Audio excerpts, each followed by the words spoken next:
Water signs, hello, welcome dito sa inyong timeless reading. So, itong reading nyo kahit kailan nyo po ito mapanood. Maraming salamat, water signs, Cancer, Scorpio, Pisces, sa iyong patuloy na pagsuporta, pagsubaybay sa aking YouTube and Facebook.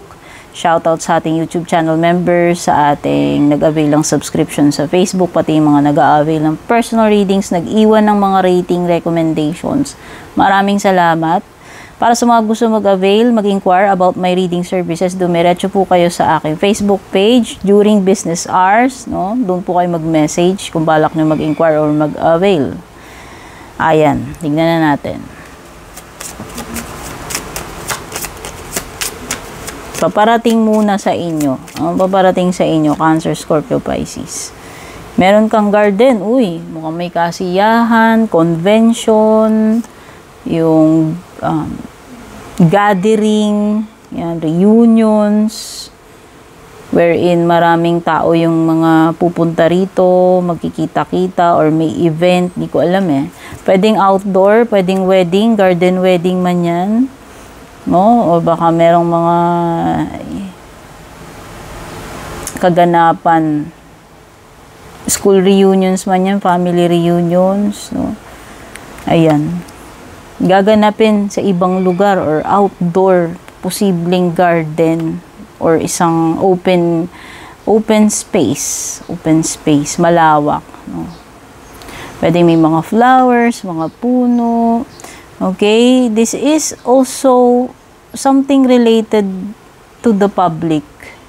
Whether ikaw ay well-known na tao sa lipunan, sa barangay, whether you are an official or kilala like an influencer sa social media, YouTuber, vlogger, etc. No? Public. Kailangan mo humarap sa public. O, baka may mga dadaluhan ka na ganyan. Ayan o, you have network. O, pwedeng iba, journalist kayo. Sa TV station kayo nagtatrabaho or sa broadcasting sa radyo. No? Basta sa ano, pwedeng sa media and public public service or public relations. Ayan, pwede kayong ambassador, no, wherein kayo yung nakikipag-ugnayan eh. Kayo yung nakikipag-usap, nakikipag-deal dito. Pwedeng taga-barangay kayo o opisyal kayo o mas mataas pa sa barangay yung position, no? Ayan. Merong networking din dito o kung may mga organizations kayo, negosyong hinahawakan, kumpanya, may mga network. Ayan. Grupo, ayan, grupo. Audience, like sabi ko, pwedeng you are a performer or a public speaker. Someone who faces the public, anumang activity yan, profession, no? O pwedeng banda kayo, or sa church, kasi marami ring tao, di ba, sa church, o pastor, preacher, etc. Pwedeng nagsasalita sa public, TikToker, no? Outdoors, yun na nga sinabi ko. May mga conventions or meetings out in open space. Pwedeng reunions, okay? O pwedeng sa catering services ka, Cancer, Scorpio, Pisces, no? Pwedeng ikaw yung nakikiharap, like, ano ba yun, yung mga wedding events, yung mga events organizers, yan. Pwedeng sa wedding, no? Etc. Catering.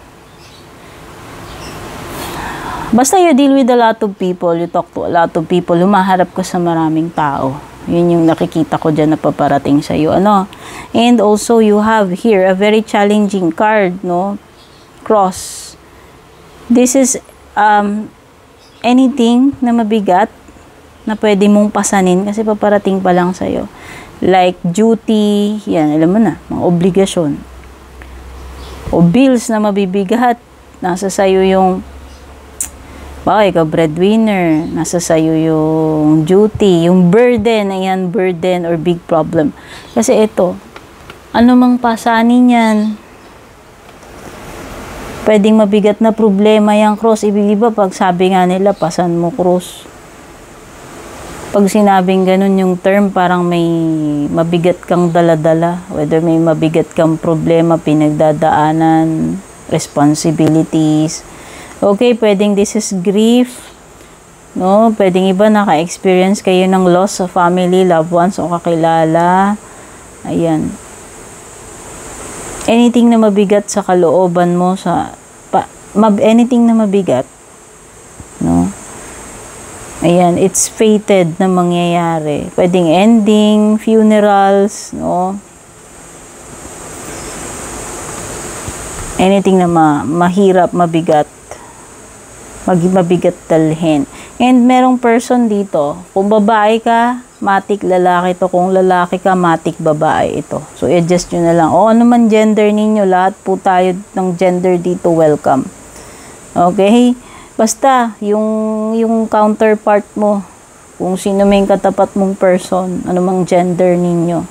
This is, pwedeng, asawa, o jowa, or pwedeng ikaw as the binabasahan dito, Pero most likely, this is masculine energy.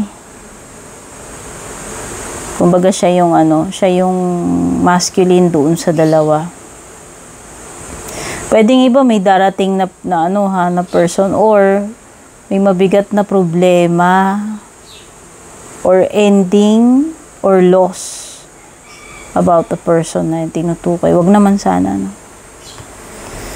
Stork.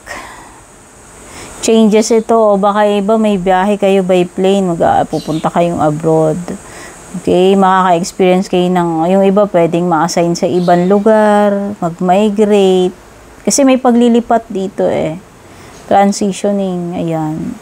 No, kung may ending dito, sa card na to, may beginning ka naman dito sa Stork. At may mga pagbabago rin dito. Basta may mga movement, paglilipat, pagbabago, transformation, Okay? Yan yung mga paparating sa'yo. Tignan pa natin yung ibang energies.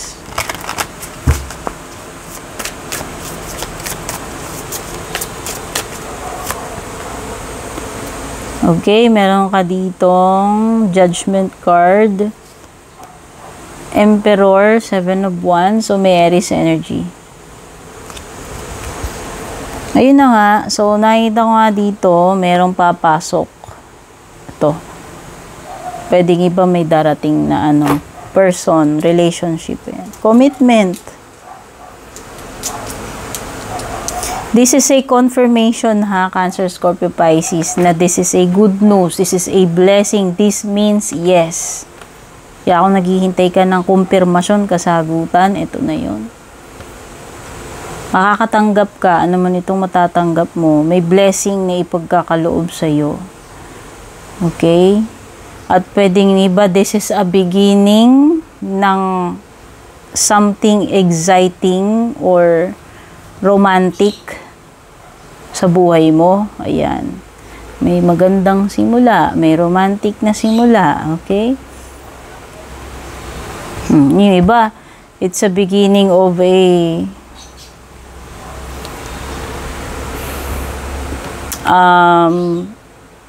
higher position kung ma-promote kayo. Ayan. So, magsisimula kayo ng magandang dito, ng nakangiti kayo kasi pwedeng na-promote kayo, So, from now on, tatawagin ka na nilang ganito, ganyan, Kasi na-promote ka na, diba?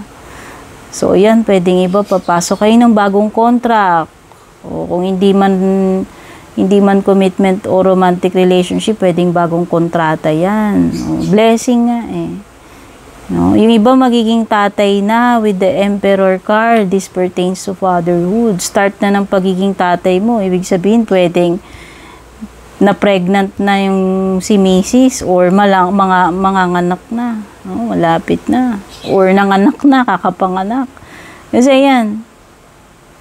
Ito na, pinagkaloob sa'yo. Pwedeng baby, pamilya, pagiging tatay, pagiging promoted. o mataas na position. No? So, nakikita ko na may mga struggles din dito with the 7 of Wands. No? Sabihin na natin na ikaw yung nagwagi dito sa mga kompetensya mo. No? Talagang naglaban-laban kayo dyan or nag-compete pero sa'yo napunta. So, napakaswerte mo. Okay? Or pwedeng ito ay tungkol sa pakikipaglaban mo, ano man yung ipinaglalaban mo rito. Pwede rin kailangan mong i-defend yung sarili mo, i-clear yung sarili mo, ayan. No? Parang this is you na lumalaban, ayan. Lumalaban, kasi ito rin yung cross sa ilalim niya. So, feeling ko ito yung mabigat na kalbaryo, burden, or pasanin na dala-dala mo. Pero, ikaw ay matatagang spirit, lalaban at lalaban ka. Kumbaga, hindi ka susuko, no? Hindi ka susuko ng ganun lang. Kumbaga, you will give your all, your best. Hindi ka basta-basta mag-give up dyan. Lalaban ka. Okay? Ipaglalaban at ipaglalaban mo yan. Ano man yung mga mabibigat na kaharapin mo dyan. Ito naman, with the wake-up call, the judgment card. So, pwedeng this is answering your calling. Ano mang mission yung tumatawag sa'yo.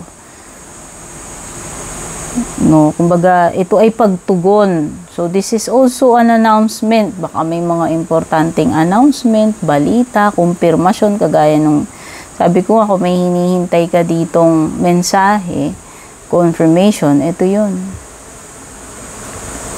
No, announcement, etc. Pero pwedeng may manunumbalik din dito kasi itong card na judgment card is parang may na-resurrect, may nabuhay uli. Pwedeng something from the past, something na nag-end na pero parang na-reactivate, no? Nanumbalik, ayan.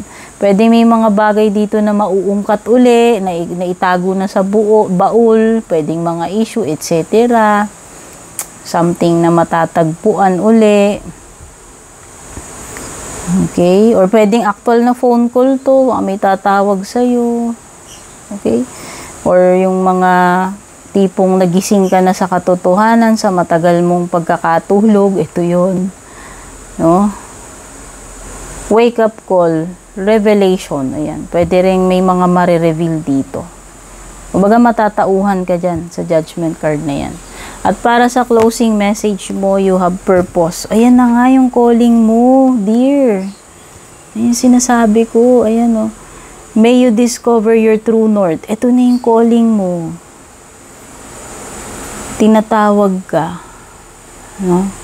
At sa tingin ko, this is a sign na sasagutin mo na yung calling mo na yan. Yung true north mo. Ibig sabihin, calling yun yung mission mo sa buhay.